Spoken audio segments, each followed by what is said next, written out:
Hello students, अभी मेरी last part 1 video में मैंने आपको रिकॉन्स्टिट्यूशन का मीनिंग बताया था। गेनिंग एंड सेक्रीफाइसिंग रेशो कैसे निकालनी है हमने ये सीखा। मैंने गुडविल की थ्योरी आपको थोड़ी बहुत बताई और फिर मैंने कहा ये बहुत इंपॉर्टेंट टॉपिक है वैल्यूएशन ऑफ गुडविल।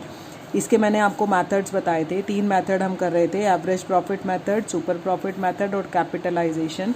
तो मैं आपको पहला मेथड शुरू करा रही हूँ, एवरेज प्रॉफिट मेथड। ठीक है, इस मेथड में हमने क्या करना है, under this method goodwill is ascertained by multiplying the average future जो भी है maintainable profit. Average future maintainable profit का मतलब जो आगे आने वाले फ्यूचर में भी हम मेंटेन करके रखेंगे, by a certain number of year purchase. उसको हम मल्टीप्लाई करेंगे नंबर ऑफ ईयर परचेज से, जो आपको क्वेश्चन में गिवन होते हैं। एक सबसे इंपॉर्टेंट नोट मैं आपको बता रही हूँ जिसको आपको बहुत ध्यान में रखना है कि क्या कि जो भी हमें प्रॉफिट लेना है वो हमें नॉर्मल एक्चुअल प्रॉफिट लेना है। एवरेज जब हम प्रॉफिट निकालेंगे तो उसके लिए हमें नॉर्मल एक्चुअल प्रॉफिट लेना है, which is considered for calculating goodwill, जिसको गुडविल को कैलकुलेट करने के लिए आप कंसिडर करोगे। और नॉर्मल एक्चुअल प्रॉफिट का मतलब क्या होता है, एक्चुअल प्रॉफिट बिफोर एबनॉर्मल और non business expenses and income, यानी कि वो प्रॉफिट जिसमें से एबनॉर्मल किसी भी टाइप का लॉस और गेन की एडजस्टमेंट ना हुई हो। ठीक है, तो वो एडजस्टमेंट अगर हो चुकी होंगी तो हमें उसको दोबारा से ठीक करना होगा। वो क्या क्या है, मैं बिल्कुल आप ध्यान से पढ़ना, ये बहुत इंपॉर्टेंट थ्योरी है जो मैं आपको बता रही हूँ, जो न्यूमेरिकल में काम आएगी। मैं आपको इसका एक PDF भी बना के दूंगी थ्योरी का, और ये सारी थ्योरी आपने अपनी कॉपी में नोट डाउन भी करनी है। तो हम actual normal profit of business calculate करेंगे। कैसे करेंगे, हमें प्रॉफिट दिया है of past year before adjustment. मान लो किसी साल कोई प्रॉफिट की कोई एडजस्टमेंट नहीं हो पाती है, तो वो एडजस्टमेंट क्या है कि एबनॉर्मल लॉस। अगर कोई abnormal loss like loss by fire है या लॉस बाय थेफ्ट, एबनॉर्मल का मतलब ही यही होता है ना, जो कभी कभी हो, रेयर हो, है ना, तो उसमें लॉस बाय फायर आता है, लॉस बाय थेफ्ट। अगर हम उसको प्रॉफिट में माइनस कर चुके हैं तो हमें उसको वापस क्या करना है, प्लस करना है, क्योंकि मैंने अभी क्या बोला आपको, हमें बिफोर वाला प्रॉफिट चाहिए। ठीक है, अगर हम एडजस्टमेंट कर चुके हैं तो वापस इसको ऐड करेंगे। दूसरा, loss on sale of fix asset, ये भी एबनॉर्मल है, ये भी रोज़ नहीं होते हैं हमें। अगर हम इसका ट्रीटमेंट भी कर चुके हैं तो ये भी वापस प्रॉफिट में ऐड होगा। Over valuation of close opening stock, अगर ओपनिंग स्टॉक का हमने ओवर वैल्यूएशन कर दिया, यानी कि जितना था उससे ज़्यादा दिखा दिया है, या हमने क्लोजिंग स्टॉक का अंडर वैल्यूएशन कर दिया है। ठीक है, क्योंकि इसकी वजह से हमारा प्रॉफिट जो है वो कम होता है, जबकि एक्चुअल में तो वो कम नहीं है, ये गलती हमसे हुई है, तो वापस इसको ऐड करना है। ठीक है, अगर प्रॉफिट ओपनिंग का ओवर वैल्यूएशन हो चुका है और क्लोजिंग का अगर अंडर वैल्यूएशन हुआ है, किसी भी टाइप का नॉन रेकरिंग एक्सपेंस, ठीक है, जो हमें एक्सपेक्ट नहीं होता कि आगे जाके फ्यूचर में नहीं होएगा। एक होता है रेकरिंग, रेकरिंग का मतलब रेगुलर होने वाले बिजनेस, लाइक सैलरी पे करना, वेजेस पे करना। एक होते हैं नॉन रेकरिंग एक्सपेंसेस, जो अगर हमने माइनस कर दिया उसको प्रॉफिट में से तो वापस इसको भी ऐड करेंगे। इसी तरह से कोई कैपिटल एक्सपेंस को हमने चार्ज कर लिया उसको गलती से रेवेन्यू मानते हुए, लाइक मैंने एक मशीन खरीदी, आपको जनरल एंट्री याद है, अगर हम मशीन खरीदते हैं तो हम एंट्री करते हैं machine account debit to cash और क्रेडिटर। अगर उधार खरीदी तो क्रेडिटर का नाम, नहीं तो कैश और बैंक।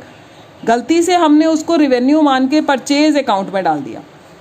अब परचेज अकाउंट में डालते ही P&L की trading and profit and loss account के डेबिट में आ गया, इससे मेरा ग्रॉस प्रॉफिट कम हो गया, जबकि एक्चुअल में इसको जाना चाहिए था मशीन में। तो इसीलिए इसको भी वापस हम क्या करेंगे, ऐड करेंगे। तो अगर हमें इस टाइप की कोई भी एडजस्टमेंट दे रखी है तो आपने पहले उस एडजस्टमेंट को करके एक्चुअल प्रॉफिट निकालना है, एक्चुअल नॉर्मल प्रॉफिट। ठीक है, अब लेस क्या क्या होगा, अगर मान लो कोई चीज़ एबनॉर्मल गेन, ऐसा गेन लाइक मुझे कोई एसेट को मैंने बेचा प्रॉफिट पर, मुझे फ़ायदा हो गया और वो प्रॉफिट को मैंने प्रॉफिट में ऐड करा हुआ है, तो लेकिन वो प्रॉफिट मेरा रोज़ होने वाला बिजनेस में इनकम तो नहीं है ना, तो वो मेरी एबनॉर्मल गेन है। वो एबनॉर्मल गेन जो प्रॉफिट में ऐड हो चुका था उसको क्या करना है, अब मैंने लेस करना है।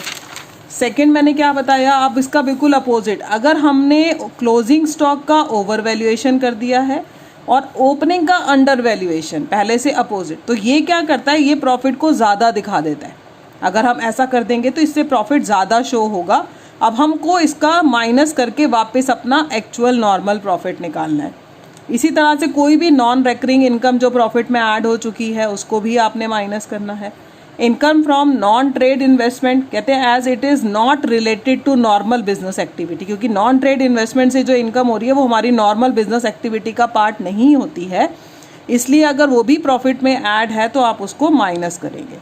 इसी तरह से पार्टनर का रेम्यूनरेशन, ये हमारा एक एक्चुअल एक्सपेंस है जिसको माइनस होना चाहिए था, बट लेकिन अगर हमने उसका ट्रीटमेंट नहीं करा पार्टनर को रेम्यूनरेशन देने का, तो उसको हमें डिडक्ट करना है। और इसी तरह से कोई भी future expense like insurance premium, जिसको प्रॉफिट में से डिडक्ट करना चाहिए था और अगर हमने नहीं करा है तो उसको भी हमने अब क्या करना है, प्रॉफिट में से माइनस करना है। ये करने के बाद अगर ये एडजस्टमेंट में से कोई भी एडजस्टमेंट आती है तो आपने पहले प्रॉफिट में से उस एडजस्टमेंट को करना है, उसके बाद हमें हर साल के एक्चुअल प्रॉफिट्स निकालने हैं, एक्चुअल नॉर्मल प्रॉफिट। अब हमने क्या करना है, गुडविल निकालनी है। गुडविल निकालने का इस मेथड में फार्मूला होता है average profit into number of year purchase.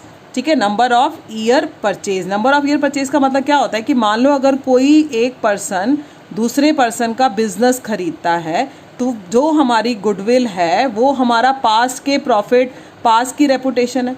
तो हमने जब बिजनेस परचेज किया तो आगे ये हमें कितना टाइम प्रॉफिट देगी खरीदने के बाद, तो वो हम नंबर ऑफ ईयर परचेज हम लेते हैं। तो ये नंबर ऑफ ईयर परचेज आपको क्वेश्चन में गिवन होंगे। तो एवरेज प्रॉफिट को नंबर ऑफ ईयर परचेज से मल्टीप्लाई करेंगे तो गुडविल आएगी। एवरेज प्रॉफिट कैसे निकलेगा, टोटल प्रॉफिट यानी कि वही एक्चुअल नॉर्मल वाला प्रॉफिट जो हमने एडजस्टमेंट्स के बाद निकाला। अगर कोई एडजस्टमेंट क्वेश्चन में है तो अब उसको नंबर ऑफ ईयर से डिवाइड करना है। अगर 5 सालों का एक्चुअल प्रॉफिट निकालना है तो 5 सालों के प्रॉफिट को ऐड करेंगे और 5 से डिवाइड करेंगे। मे बी अगर किसी साल लॉस दिया हो तो उसको माइनस कर लेंगे।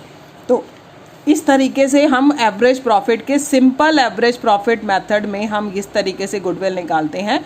वेटेड हम अभी बाद में करेंगे, तो पहले हम इसका एक क्वेश्चन करते हैं जिससे आपको ये क्लियर हो जाता है। मैं आपकी बुक में एवरेज प्रॉफिट मेथड का इलस्ट्रेशन नंबर जो है मैं आपको 3 करा रही हूँ। ठीक है, आप बहुत इजी सी इलस्ट्रेशन है, आप इसको ध्यान से देखेंगे। क्या गिवन है आपको क्वेश्चन में गिवन है कि calculate goodwill of the firm on the basis of 3 year purchase. मुझे 3 सालों के परचेज के गुडविल के बेसिस पर लास्ट 5 ईयर के एवरेज प्रॉफिट के बेसिस पर गुडविल निकालनी है और लास्ट 5 सालों का ये प्रॉफिट दिया है। मुझे कुछ एडिशनल इंफॉर्मेशन भी दे रहे हैं। क्या दे रहे हैं, on 1 January 2016 a fire broke out, कोई आग लग गई थी जिसकी वजह से लॉस हुआ था 3 लाख का। इंश्योरेंस कंपनी से हमें उसका 70,000 का क्लेम जो है वो मिल गया था। ये कब हुआ, 1 जनवरी 2016 को। तो ज़रूरी बात है इसका इफ़ेक्ट जो है हमारे ऊपर क्या पड़ेगा, 2015-16 के प्रॉफिट के ऊपर। उस साल मुझे लॉस गिवन है तो मुझे एडजस्टमेंट करनी पड़ेगी, वो एडजस्टमेंट करेंगे हम अभी। कैसे करेंगे वो मैं आपको बताऊंगी।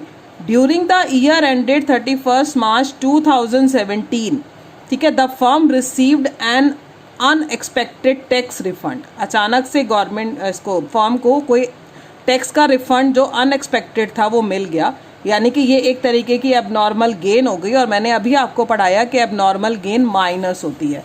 ठीक है, तो अब हमें प्रॉफिट चाहिए, तो हमें क्वेश्चन के अंदर प्रॉफिट निकालना है। ये मैं 3rd इलस्ट्रेशन करा रही हूँ आपको।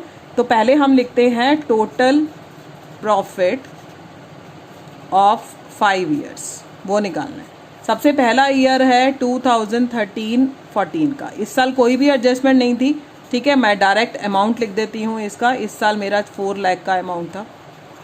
उसके बाद 2 लाख 13-14 के बाद 14-15 में भी कोई एडजस्टमेंट नहीं थी, मैंने 5 लाख का प्रॉफिट एज इट इज़ लिख दिया।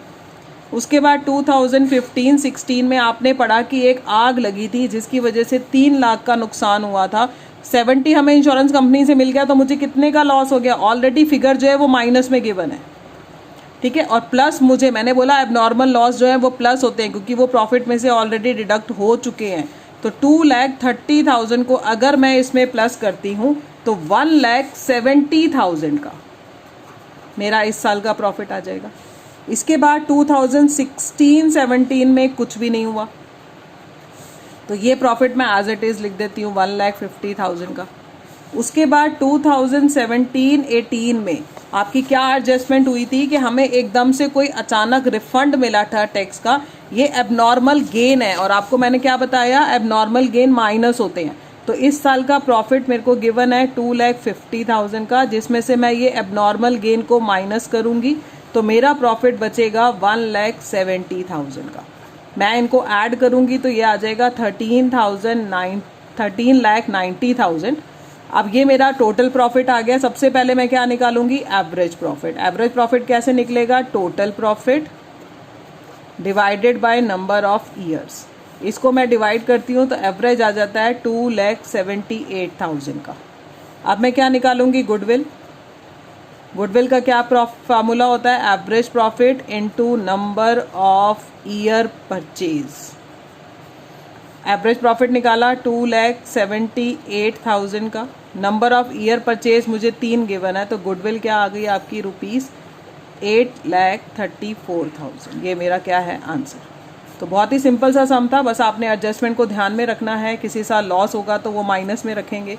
इसी तरह से आपकी 4th इलस्ट्रेशन है, इसमें ए और बी पार्टनर हैं इक्वल, यानी 1:1 के पार्टनर हैं।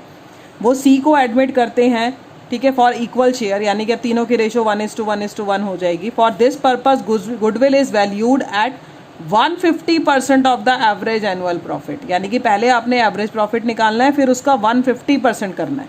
हमें ये 5 सालों के प्रॉफिट दिए, जिसमें से 1 साल लॉस है। मैं क्या ट्रीटमेंट करूंगी, अच्छा, और मुझे थोड़ी सी एडजस्टमेंट भी गिवन है इसमें। एडजस्टमेंट क्या गिवन है, मेन तो आपको इसको ध्यान से सुनेंगे। During the year ended 31 March 2016 an asset of original cost of 2 lakh, एक एसेट थी 2 लाख की, ठीक है, जिसकी बुक वैल्यू 2 लाख की थी। आज की डेट में उसकी वैल्यू 1,50,000 थी और उसको बेच दिया 1,24,000 में, यानी कि यहाँ पर लॉस हो रहा होगा। वो लॉस जो है हम एडजस्ट कर चुके हैं, ऑब्जर्व करा है हमने ये कि ये ट्रीटमेंट हम कर चुके हैं।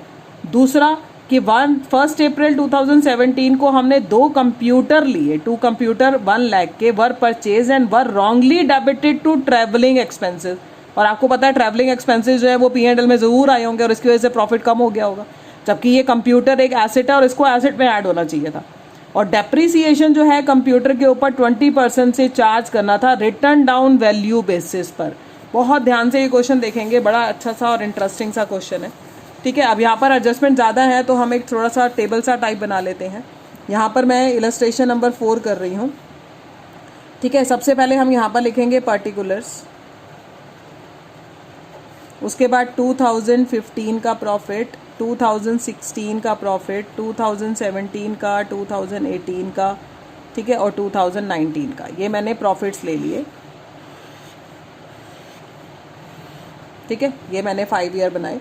मेरे को प्रॉफिट जो गिवन है मैं वो लिखूंगी। इस साल मुझे प्रॉफिट गिवन है 40,000 का, इस साल मुझे प्रॉफिट गिवन है 60,000 का, इस साल मुझे प्रॉफिट गिवन है 1 लाख का, और इस साल मुझे प्रॉफिट गिवन है 20,000 का लॉस गिवन है, मैंने ब्रैकेट में दिखाया है इसको, और इस साल 1,50,000 का। बहुत ध्यान से एडजस्टमेंट सुनेंगे, ठीक है। अब जिस साल एडजस्टमेंट हो रही है, पहला मैंने क्या एडजस्टमेंट बताई थी कि एक एसेट जिसकी ओरिजिनल कॉस्ट 2 लाख की थी, आज की डेट में उसकी वैल्यू रह गई 1,50,000 की, जिसको मैंने सेल कर दिया 1,24,000 में, यानी कि 1,50,000 माइनस 1,24,000 करेंगे तो 26,000 का मेरे को एबनॉर्मल लॉस हुआ है। ये एबनॉर्मल लॉस प्रॉफिट में एडजस्ट हो गया है 2016 के, यानी कि माइनस हो चुका है मेरे को। अब मैंने क्या बताया, एबनॉर्मल लॉस क्या होते हैं, ऐड, यहाँ लिखोगे ऐड एबनॉर्मल लॉस। कितना निकाला मैंने, 26, ठीक है। उसके बाद मैंने पढ़ा कि 1 अप्रैल 2017 को, यानी कि जब नया फाइनेंशियल ईयर स्टार्ट हुआ तो 1 अप्रैल 2017 को 2 कंप्यूटर खरीदे। वो कंप्यूटर थे 1 लाख के, ठीक है, 1 लाख के थे और गलती से उसे हमने ट्रैवलिंग एक्सपेंसेस में दिखा दिया। अब आपको पता है कि 1 अप्रैल 2017 को अगर मैं खरीद रही हूँ तो उस साल का एंड होगा 2018। 2018 में ऑलरेडी लॉस है और इसमें से ये 1 लाख भी माइनस है, क्योंकि ये एक तरीके का एसिड खरीदनी थी, यानी कि था ये कैपिटल एक्सपेंडिचर, मान लिया इसको हमने रिवेन्यू, तो वापस इसको ऐड करेंगे, ठीक है, ऐड करेंगे और क्या लिखेंगे, कॉस्ट ऑफ कंप्यूटर, ठीक है, रॉन्गली चार्ज टू P&L। गलती से मैंने इसे P&L में चार्ज कर दिया और 1 लाख को मैं यहाँ पर ऐड कर दूंगी, लेकिन इसके ऊपर जो डेप्रिसिएशन लगना था रिटर्न डाउन वैल्यू मेथड से लगना था। 1 अप्रैल को ही खरीदा तो पूरे साल का, ठीक है। और रिटर्न डाउन वैल्यू मेथड से करना था तो 20% से करना था। आपको पता है 1 लाख का अगर मैं 20% निकालूं तो ये आ जाएगा मेरा 20,000। तो इस साल 1 लाख का तो मैंने वापस ऐड किया क्योंकि ये गलती से कैपिटल एक्सपेंडिचर था और मान लिया था रेवेन्यू, लेकिन जो डेप्रिसिएशन है वो तो एक्चुअल तरीके का नॉर्मल एक्सपेंस है, वो तो माइनस होना चाहिए। मैंने क्या करा, 20,000 का इधर से ये माइनस करा। ठीक है, अब ये सारी एडजस्टमेंट यहाँ करनी है। और आपको पता है कि रिटर्न डाउन वैल्यू मेथड से जब लगाने को बोला है डेप्रिसिएशन, तो 2018 में मैंने ये डेप्रिसिएशन लगाते ही मेरी कंप्यूटर की वैल्यू 1 लाख में से 20,000 माइनस करने के बाद कितनी बच गई, 80। यानी कि 2019 में भी मैं डेप्रिसिएशन लगाऊंगी 20% से ही लगाऊंगी क्योंकि रिटर्न डाउन है। रिटर्न डाउन का मतलब 80 पे लगेगा। तो 2019 के प्रॉफिट में से मैं 16 माइनस कर दूंगी। अब डेप्रिसिएशन अगर 2020 भी होता तो अब मैं फिर 16 माइनस करके बचे हुए पे लगाती। ये आपने 11th में सीखा है। तो इस तरीके से हमने सब सालों के एक्चुअल प्रॉफिट निकालने हैं। ठीक है, इस साल कोई चेंज नहीं हुआ। 2015 में तो ये 40 रहेगा। इस साल आपको पता है 26 हमने इसमें ऐड कर दिया तो ये कितना हो गया, 86। ठीक है, इसके बाद हमने 2017 लेना है। 2017 में हमने कोई ट्रीटमेंट किया नहीं किया, ये पूरा कितना रहेगा, 1 लाख। 20,000 माइनस का 20,000 माइनस का 40, 1 लाख हम इसमें से माइनस करते हैं, ये बचेगा 60 पॉजिटिव। 1,50,000 में से 2,16,000 का डेप्रिसिएशन माइनस करते ही मेरे पास ये कितना बच जाएगा, 1,34,000। इस तरीके से मेरे पास ये सारे एक्चुअल नॉर्मल प्रॉफिट आ गए। अब मैं इनके बेसिस पर एवरेज प्रॉफिट निकालती हूँ। ठीक है, एवरेज प्रॉफिट निकालेंगे। सबसे पहले यहाँ लिखेंगे एवरेज प्रॉफिट इक्वल टू सारे सालों के प्रॉफिट को ऐड करेंगे, 40,000 प्लस 86,000 प्लस 1 लाख प्लस 60,000 और प्लस लास्ट का 1,34,000 और डिवाइडेड बाय क्या कर देंगे, 5। ये जब मैं ऐड करूंगी तो आएगा 4,20,000। इसको डिवाइड करूंगी 5 से तो मेरा आ जाएगा 84,000। आपको पीछे क्वेश्चन ने बोला था आपको गुडविल निकालने के लिए एवरेज प्रॉफिट का 150% करना है। तो पहले मैं इस 84,000 का 150% करूंगी। ठीक है, उसको मैंने अपना एक्चुअल मानना है, 154% करूंगी मैं। ठीक है, 150% करूंगी तो ये आ जाएगा मेरा 1,26,000 का। ये 1,26,000 जो है मेरी क्या है, वैल्यू ऑफ गुडविल। मुझे ऐसे बोला गया था गुडविल निकालने के लिए। तो ये मेरी 1,26,000 का मेरा क्या आ गया, एक्चुअल गुडविल आ गई, जो मुझे क्वेश्चन के अंदर निकालनी थी। तो इस तरीके से आपने 6 इलस्ट्रेशन तक और एक्सरसाइज के 6 क्वेश्चन तक कंप्लीट करना है बच्चों।